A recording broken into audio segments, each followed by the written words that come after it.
Hi, I'm a higher ed CMO and I have a confession to make, and I'm going to be a little vulnerable here for a second. In June of 2022, I was feeling incredibly burned out and actually considered leaving higher education. I've known a lot of friends and colleagues across the country that have done that very thing, and that's why I'm really excited this week to talk to Jodi Phelps. She was a higher ed CMO, and she has left for a different industry, and she's going to share both the pros and cons of that, as well as how to package yourself if you've decided that it's time for you to make a transition.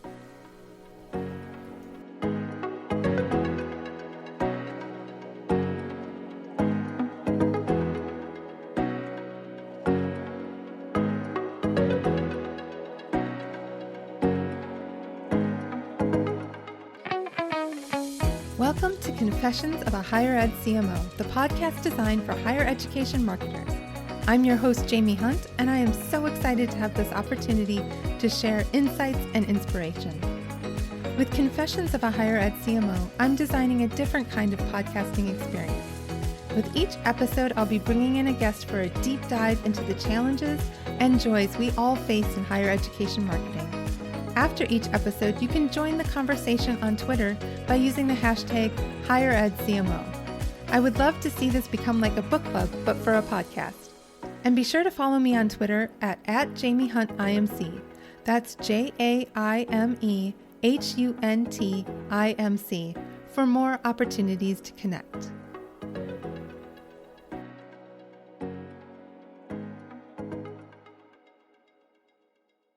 So hi, Jodi. Welcome to the podcast. Hey, Jaime. Great to be here.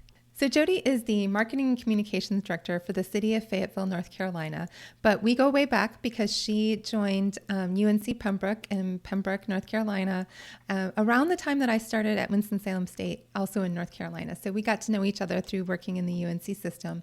And Jodi, can you tell us a little bit about your career journey before you worked in higher ed and now where you are today? Yeah, happy to. So I started my career with my very first job out of college in higher education, and I worked a couple stints in student affairs and alumni relations.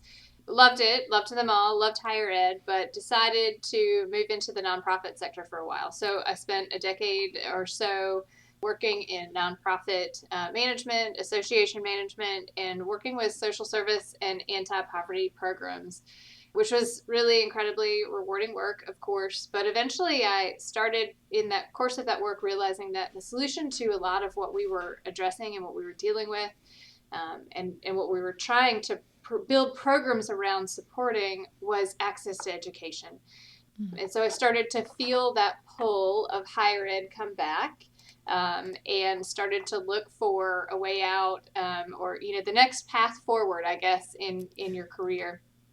And I did a couple stints even after that as chief operating officer for nonprofit management company and community action program. And as higher ed always does, it eventually will reel you right back in. And about that time, UNC Pembroke was looking for their chief communications and marketing officer. And I just knew that it was the perfect place for me. The second I stepped on campus, it just felt right. And it felt like there was a place that I could have a tremendous impact. And so that's what I did for about 6 years before transitioning out of higher ed yet again and into local government.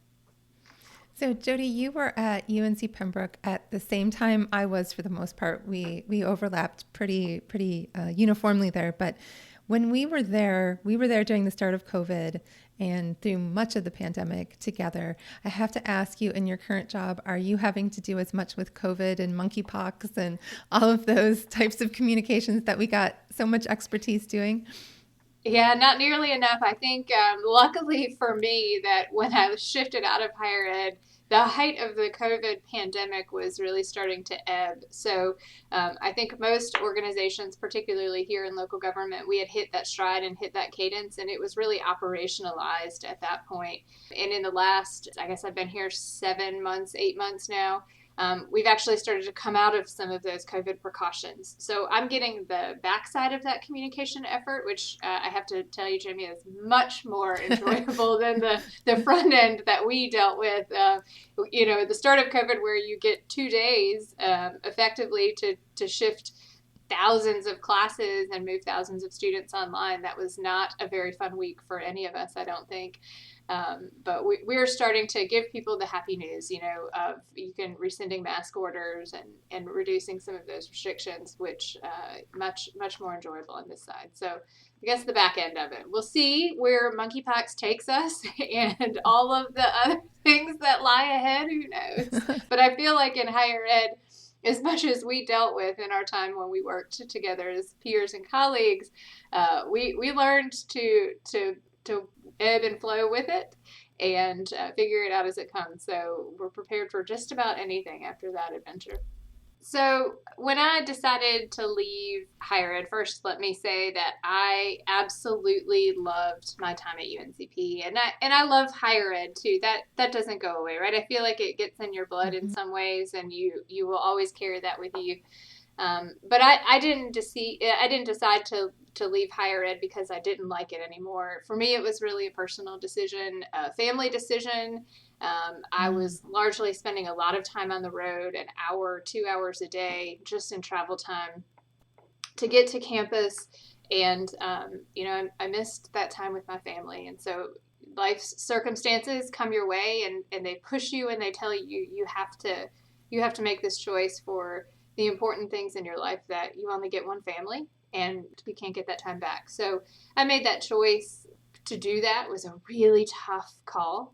And on the outside, on the other side, looking back now, this is something I certainly wouldn't have admitted at the time, but I feel safe in doing that 6-7 months down the road, that in our time during COVID, we talked a lot about graduates' resiliency. And, they suffered suffered through COVID. They went online. They were bouncing around. On our campus in particular, we had 2 major hurricanes that flooded campus. One of them stranded a bunch of students on campus, kind of hit us by surprise. But those students that graduated in the last couple of years, they went through all of that. We talked a lot about their resilience and persistence, but one of the things we never really talked about was our staff resilience and persistence, and how the people like you and I were working 12, 14 hours a day. We were largely behind the scenes. We never turned off. We were always looking for what's next. And really, that's exhausting.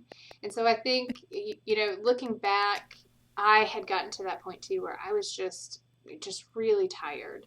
And that, now I'm safe on the other side that I can say that. But I encourage everyone out there to really take care of your staff and think about that and make sure you're acknowledging their burnout and what they're going through and their experiences, and take care of them too. Luckily for me, I had some experience outside of higher ed to lean on when I decided it was time to go. And that was really valuable. But I think even if you've only been in higher education in your career, it's important for folks like us, for marketers, communications professionals, to understand that we have really transferable, portable skills. It's something that we can do in any industry, right? Messaging is messaging. Strategy is strategy. The tactics are largely similar. You might be chasing down a different audience, but you certainly do have some different vernacular and different process and things to learn when you go to another industry. But those skills are transferable to any industry, whether it's nonprofit, whether it's corporate America, education, local government, state government, whatever. And I think, leaning into that for me, I had to lean into those skills. I pulled a little bit from my previous experience, but I looked at all the things I did do at UNCP and in crisis communications, right? We get such broad exposure on a college campus because it is like a little city, right? They are their own self-contained units. And so I was able to, for me, it was a great jump into local government, but I was able to lean into some of those crisis communications experience and really look at the areas in which I built solutions and brand building and kind of creating some strategy around that. And I think that made me successful in being able to market myself and package myself to another industry. And I think it's just important that you take what you have in your bag of gifts and your skill sets and demonstrate that you're not typecast, even if you've only worked in one industry, that we come out and say and own, I can do this because I've got this experience. I know I might have only done it in higher ed, but it's the same skill set that is, here in higher ed that works in this industry too.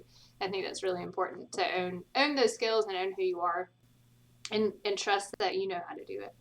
And I would think marketing and communications people could apply the same perspectives and knowledge to packaging their own resumes. You know how to market, so you can market yourself, hopefully. So, Jodi, what are the big differences that you see between the role that you're in now and working in higher ed? The biggest difference is the 1,000-pound gorilla of enrollment and making a class isn't on the shoulders anymore. And there's a little part of me that kind of misses that hunt, right? The strategy and the putting together and making a class every year. There's like a rush that you get as part of what we did, and really, really sort of what we loved. But I think, what I've realized on the other side, and this is big, is the stakes that we put on ourselves in higher ed were so high. And sometimes I think maybe artificially high. And that might come from having such defined audiences. We knew exactly who our audience was when we were doing the work we did. Students, alumni, faculty, staff, parents, all of those different audiences.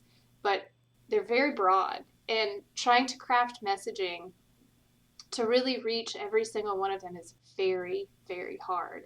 So we raised the pressure on ourselves in a way that I'm not so sure we really needed to. And I think sometimes taking a step back and just looking at, I have on this side, I look at in local government in particular, my audience is literally everyone. There is no way to define that an entire city in that persona, because it is such a unique and diverse and beautifully wonderful city that's very different from higher ed. Putting that pressure on ourselves for perfection in higher ed really, I think in some ways, turned the dial up on the stress level. I remember in one particular instance on my campus, we spent hours laboring over every single word in a message that we were going to send out to our constituents, and understanding that it was a sensitive topic for a lot of people. It needed to be perfect. And I cannot undersell the amount of hours that we spent working on every single word. And we sent it out. We were happy with it. Everybody's like, yeah, we got this. We nailed this one. As it turns out, there was, out of the 500 or so words in there, one word, just one, that, one small group of people really felt, deeply that was not the right word. So the whole message failed in that instance. I'm not sure that the whole message failed for every audience, but we pulled that on ourselves as a failure, right? And I think in a lot of cases in higher ed, we didn't take a step back to say this was successful for this group of people, or this was successful, in these ways, like we do in other industries, or like we do on the other side. And there's just this crazy pressure to get it right for literally everyone that I think you don't have in a lot of other places. Hey all, I hope you're enjoying this episode of Confessions of a Higher Ed CMO. I want to take just a quick moment to thank my friends at Nectar who made this new Enrollify podcast possible. Nectar brings affordable communications infrastructure to college campuses. It's like Slack, but for the higher ed student experience. Nectar integrates seamlessly with all major LMSs, making it easy for instructors and administrators to build emergent learning communities in all of their classes and groups without the extra work. Their focus is on boosting student engagement and reducing instructor stress by building a learning community in every classroom. By leveraging familiar technology like instant messaging channels, Nectar prepares students for the remote yet collaborative work environment of the future. You can learn more about their platform by heading on over to Nectar, that's nectir.io, and be sure to tell the team that Jaime sent you their way. Jodi, now that you're kind of shared with us a little bit about the differences and similarities, is the grass greener outside of higher ed, or is it just different? I think, and I might step in it here a little bit, so I'm sorry to anybody who gets offended by this, but, I think there's a culture in higher ed that really needs to shift and change and look at the campus culture and really create an equitable and inclusive culture. We talked a lot earlier at the top about staff burnout. And, a lot of the time, the staff on a campus were the ones who were there in the front line throughout the entire pandemic. Those folks are the most important people to keep the campus running.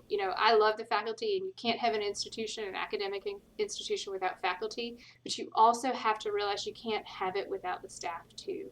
And you've got to create a place and a culture on a campus that values and uplifts those people and make sure that they feel like they're invested in every single student's success. Doesn't matter what you do, whether you are on the marketing team, whether you are in financial aid, whether you are cleaning the cafeteria or fixing a computer. Every single person's role has to be seen as equally important in that process, because a campus doesn't run without all those parts and pieces. And we've got to be willing to give each other a little bit of grace, right? So it's not, nobody's perfect, but giving that grace lets you come to the table and have conversations. And as well as probably all of our marketing colleagues, we have been told from time to time on various campuses that what we do isn't really that important. Right? It's not the importance of the institution, but I think we have to acknowledge that it is. And now is the time, as we head into the looming enrollment cliff, that what we did on what we do on those campuses can be the difference maker. And driving that strategy to move forward and grow an institution and make it sustainable for the future, that has to rely on marketing strategy, because if you're not positioning your university correctly, you're not going to be successful down the road. So I think the president really has, or the chancellor really has to lead that effort to put value behind the role of marketing, put value behind the staff that do that work and do all of the work. I was very fortunate that I had a non-traditional chancellor who from day one understood the importance of what we did, from brand positioning to marketing, and he was really supportive. And I don't think I would have been successful there if I didn't have that support behind me. And quite frankly, his trust in me to say, I know you can do this, and I'm going to stay out of your lane and let you do it, right? And just get it done. I think that was really critical. The other thing I think presidents and chancellors can do along those lines is, if your CMO is not at the table, if they are not sitting there in the cabinet or the senior leadership discussions, they need to be time now. Because I said it again, I'll say it again, your marketing strategy will be the difference maker moving forward. There is fierce competition out there. And quite frankly, there's not enough traditional age students to go around to all the institutions. So you're going to have to get creative and thoughtful and innovative about it. And your marketer, your chief marketer in particular, aside from perhaps your recruitment folks and admissions folks, they are closest to your audiences. And if they're not in the conversation and at the table to talk about what's next and how do we get there and how do we shape and define that, you're going to miss the boat. And that's going to be a really critical step for that. And I think, we talked a little bit about the portability of skills. You're absolutely right. IT and marketing, presidents and chancellors, look out for those folks, wrap them up, love on them, make them feel valued, because just like me, I can take that anywhere. You can take those skills anywhere, and they are, we've talked in the past about how higher ed and marketing is still sort of in that evolutionary phase, and a lot of places it doesn't have a seat at the management table yet. It's sort of been undervalued as importance, and I think the salaries also have gone along with that in an undervalued situation. You're starting to see IT folks, there's real fierce competition for those people, and you're starting to see that come up, and I really do think that you're going to start to see a lot of fierce competition for CMOs in the future, and some folks in the corporate world reaching down and realizing that's a valuable place where we can recruit from. Yeah, absolutely. I think presidents and chancellors should definitely be nervous about that, and CMOs a little bit more conscious of the fact that we need to advocate for our teams to get what they need, both in resources and just general support.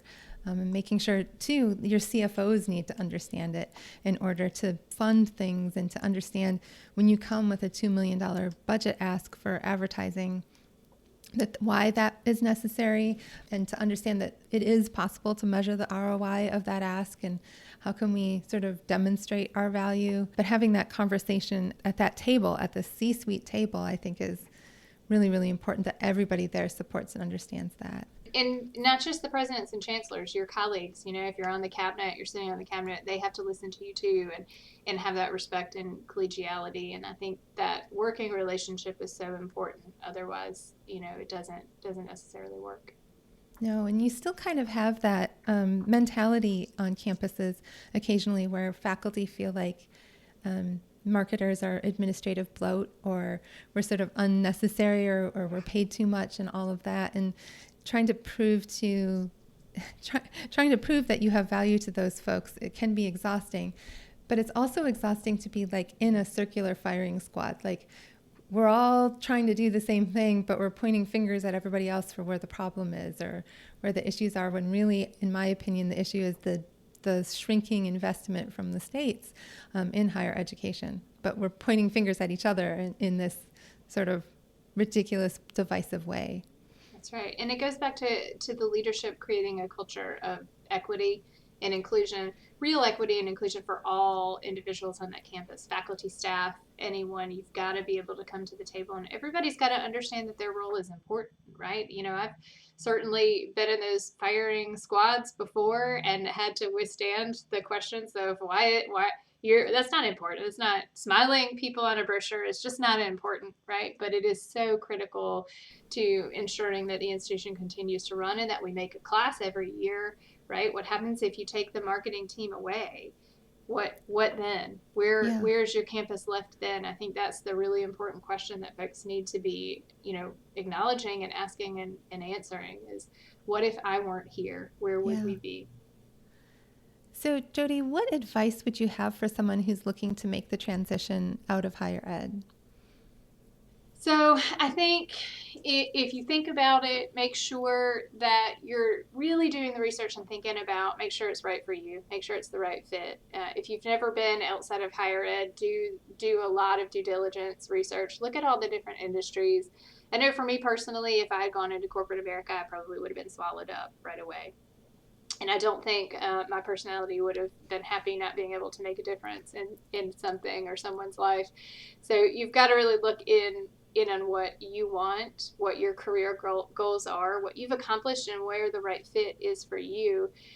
I always find it so tough when people take a job just to take a job, right? Mm-hmm. Particularly where we are in our careers, we've got to take a job that's right for us. It's going to get us to the next phase or give us that challenge that we're craving, or, push us down the road and make it right, whether it's personally or professionally. And that's so critically important. If you've never been outside of higher ed, the world on this side can be a culture shock. So you are warned. Just be prepared for that. Take your time to know what you're stepping into. And if you're really ready to roll right on out of campus, then trust your skills. Marketers are marketers. You know exactly what to do. You're driving the message to a different audience, perhaps, or a different persona or a different product. Maybe it's a service.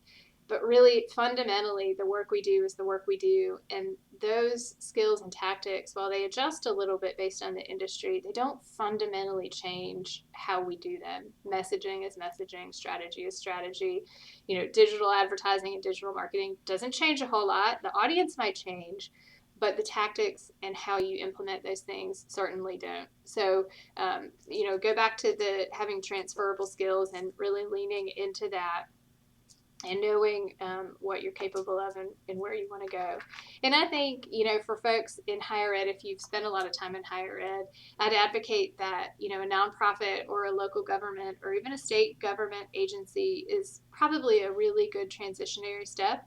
Again, it goes back to a campus operates like a little city. And so a lot of the same things, you have your own police department, food, restaurants, rules, policies, all of those things that it's like it's a really easy transition for me because I'm applying what I did there in just a larger scale for a much wider audience here. And I want to +1 on the doing your due diligence thing. You really need the organization that you're going to have values that align with yours, because I think burnout isn't so much about hours worked as it is about work that feeds your soul or not. And so I think jumping ship for, let's say you're offered, twice as much to go, but it's, selling something that you don't feel good about, or in an industry that you actually don't support, or working for leadership that doesn't have the same values that you maybe have around diversity and inclusion, or other things like that, that can be a real recipe for disaster. So I definitely want to +1 what Jodi is saying about doing your due diligence on it. I think I have a friend who worked for a tobacco company, and he said it just got to the point where he was looking in the mirror and like, I can't keep doing this. I can't. He was selling Joe Camel, and he's like, this is so obviously trying to recruit kids to smoke. So what am I doing with my life? And that just wore him down. Like, he said he started gaining weight. He started like not taking care of his health, and you really have to do that due diligence. That's great advice from Jodi. Yeah, I think it's so important. Your leadership is critical, and having that one-on-one relationship and that trust with your leader, or the people that you work for in your team, that's how you're successful. It just doesn't work without that. And ask the questions. Don't be afraid to dig in and really try to get to know people and know what you're stepping into. It's really easy to tour somebody around and put on the smiles and have all these wonderful things in these interview questions. But I promise you, when you're looking at jobs out there, they're likely doing off-reference checks on you or calling around. You absolutely should do the same too. Call around, find people who maybe have worked there or know of the organization, and find out what the culture's like and what the organization's like. And I promise you'll be happier in the end. I have to laugh at that, because once the person giving me the tour at ODU, which is where I am headed now, they found out I like turtles, so they deliberately took me to multiple locations where there were turtles to show me the turtles. And I was like, it's like they want me to work here. I'm going to take this job just for the turtles. But I did do a really thorough reference check on the president, because I just wanted to be sure that I was going for the right reasons and not just the turtles. So Jodi, if people have questions or they want to connect with you, what's the best way for them to do that? Sure. You can find me on LinkedIn at Jodi W. Phelps, JodiWPhelps. And if anybody wants to hear about our softball and volleyball travels, you can find me on Facebook too at Jodi Weber Phelps. Happy to connect. That's awesome. And like always, I hope that this continues this discussion on Twitter after this episode airs. I would love to hear from you. Use the hashtag HigherEdCMO. Please feel free to follow me, reach out to me, DM me. My Twitter handle is Jaime Hunt IMC. That's JaimeHunt IMC. I would love to hear your thoughts on whether you've considered leaving higher ed, or what you think you or others can do to try to keep people from leaving higher ed. So I hope to see you in that conversation soon. Otherwise, have a wonderful rest of your day, and let's go bust some silos. Hey y'all, Zach here from Enrollify. I hope you enjoyed this episode of Confessions of a Higher Ed CMO with Jaime Hunt. If you liked this episode, do us a huge favor and hit that follow and subscribe button below. Furthermore, if you've got just 2 minutes to spare, we would greatly appreciate you leaving a rating and a review of this show on Apple Podcasts. Our podcast network is growing by the month, and we've got a plethora of marketing, admissions, and higher ed technology shows that are jam-packed with stories, ideas, and frameworks that are all designed to empower you to become a better higher ed professional. But Enrollify is far more than just a podcast network. Enrollify is where higher ed comes to learn new marketing skills, discover new products and services, and find their next job. We're a growing learning community of 4,000 members, and we'd love to welcome you into the fold. You can access our free blog articles, newsletters, e-courses, and more, or purchase our master course on how to market a university with Terry Flannery at Enrollify.org. We look forward to meeting you soon and welcoming you into the community. Again, you can subscribe for free at Enrollify.org.